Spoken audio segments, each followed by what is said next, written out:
ജമ്മു കാശ്മീരിൽ കുൽഗാമിൽ വീണ്ടും സൈന്യം ഭീകരനെ വധിച്ചു. മേഖലയിൽ സൈനിക നടപടി പുരോഗമിക്കുകയാണ്. ഇതുവരെ 3 ഭീകരരെയാണ് സേന വധിച്ചത്.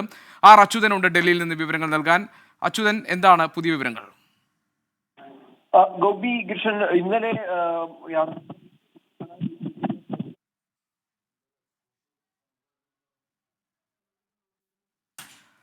അച്യുതൻ നമുക്ക് വിവരങ്ങൾ നൽകും. ചെറിയ സാങ്കേതിക തടസ്സം ഉണ്ടായിട്ടുണ്ട്. ജമ്മു കാശ്മീർ കുൽഗാമിൽ വീണ്ടും സൈന്യം ഭീകരനെ വധിച്ചു. മേഖലയിൽ സൈനിക നടപടി പുരോഗമിക്കുകയാണ്. ഇപ്പോഴും 3 ഭീകരരെയാണ് സേന ഇതുവരെ വധിച്ചത്. അച്യുതൻ വിശദാംശങ്ങളുമായുണ്ട്. അച്യുതൻ, പറയൂ.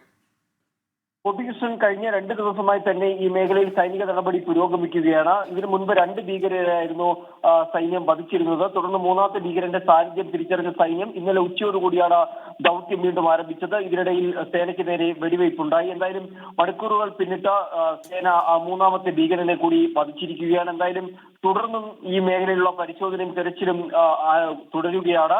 മാത്രമല്ല, കുൽഗാമിലേക്കുള്ള വാഹനങ്ങളുടെ പ്രവേശനം ഇപ്പോൾ താൽക്കാലികമായി അതിന് നിരോധിച്ചിരിക്കുന്നു. കൂടുതൽ സേനയെ ഈ മേഖലയിൽ വിന്യസിച്ചിട്ടുള്ളൂ. മാത്രമല്ല, നിയന്ത്രണ രേഖകളിലടക്കം ഇപ്പോൾ നിരീക്ഷണം ശക്തമാക്കിയിരിക്കുകയാണ്. ഗോപികൃഷ്ണൻ, ശരി. അച്യുതനാണ് വിവരങ്ങൾ നൽകിയത് ഡൽഹിയിൽ നിന്ന്.